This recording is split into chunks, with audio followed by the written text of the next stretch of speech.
really proud to be here and back in Aggie land, and we were here 2 years ago. I thought we played extremely well in the Miami Regional. A year ago was a great jumping off point for our ball club.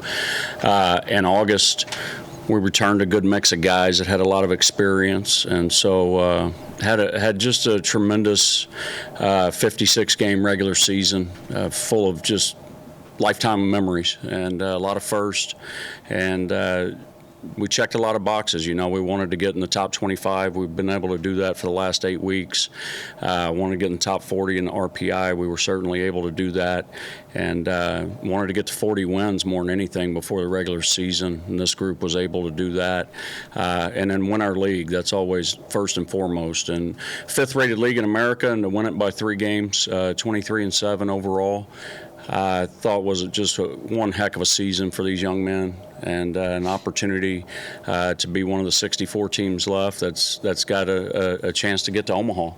And this will be a great regional. A&M's got as good a ball club as they've had. I don't want to use the word ever, but maybe. We had certainly had some great teams. There was great teams before we were here, but this team looks really, really good on paper. Texas is Texas, and obviously both those teams have great coaching staffs and really, really good players. Texas has grinded all year, and they've got some toughness to them. They've got great makeup, even though they've got some younger hitters. They're super talented, and as with both teams, and they're all going to be talented on the mound. We played Grambling earlier in the year, and they do a great job. They're hot right now, and they're playing with a nothing-to-lose attitude, which is always dangerous. So I'm just proud to be here with this group of young men. This is one of my favorite teams I've ever had, and it starts with these 2 guys right here, Kyle DeBarge and LP Langevin. So with that, I'll open it up. Anybody have any questions? Yeah. Anyone? We'll go back at the back. Please say your name and affiliation, too. Of course. Hey, Coach, Cliff Thornton, Fox 7 Sports in Austin. With all of the hype and all the anticipation surrounding Texas and A&M, despite I can hear you. Great.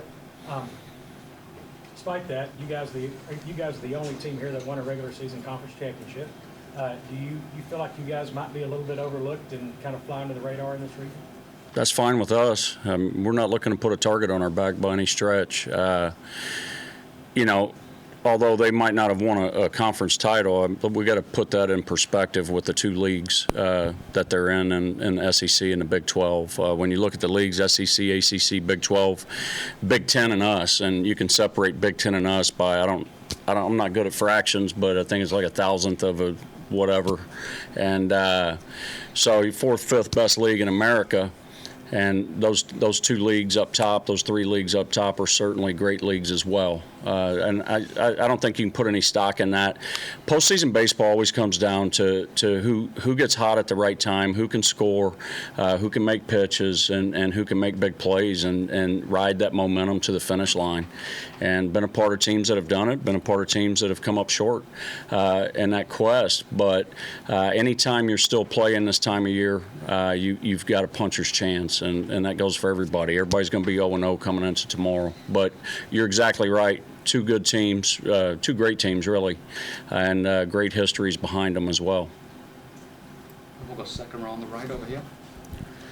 Danny Davis, the Austin American Statesman. Matt, do you have a announced starter for tomorrow? And then going off that, as a coach, how do you weigh your rotation for a regional? What's the strategy that goes in that for you? Our starter is going to be Carson Fluno. He's probably our hottest guy coming in, and he's a senior. He's got big game experience. It's not a definitive rotation, I think, for anybody this time of year. I think you got to adjust and adapt.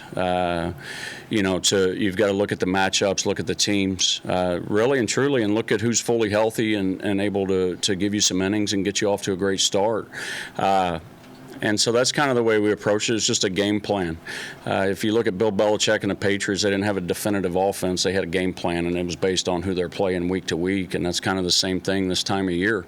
It's who you're playing, what are their numbers, what are their splits, and what do we have available. And so the way I look at a regional or a tournament or anything, you got to do whatever it takes to try to get that first one. And that's what we'll do. I think Carson will get us off to a good start. He's going to have to. They're going to throw Grubbs, I believe, and you know, that young man's pound for pound been one of their top arms all year, sinker slider guy that can really pitch. We'll go front to the left over here.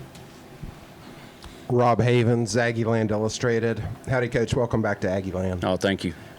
So you guys are super aggressive on the base paths, and I mean, it's tough for programs to get ready for you guys in a short period of time. Talk about your mindset as far as doing that. It's like I said, it's kind of like the pitching. It's what the game presents, and the better the competition, the fewer and further between those opportunities are, and the hardest base to steal is first. And so we've got to do a really good job of grinding out at bats, finding ways to reach base, execute, and get big two-out knocks. That's always our formula. You know, I think the aggression is based on where you're at in the game and who's at the dish, who's on base, but more than anything, your personnel. Last year we stole 166 bags and set a record.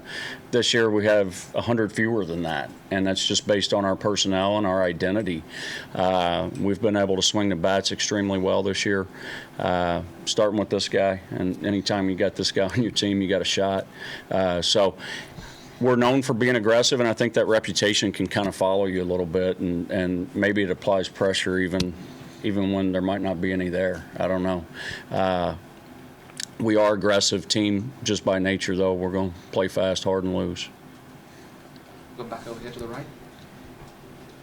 Kyle, do you lean on the experiences from last year against Texas or 2 years ago against A&M, or does that not matter since too much time has passed?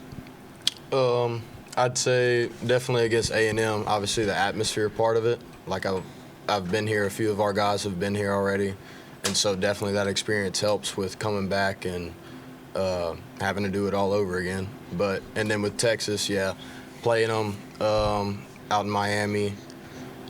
Thought we should have got them. Didn't get the job done. It is what it is. But now we have another opportunity to do it this year. So I definitely think playing both teams in the past helps a lot. We'll go right behind the 2 points. In the middle. Morgan Weaver with KBTX. Kyle, you just kind of touched on it a little bit, but what is hard about playing here in the atmosphere?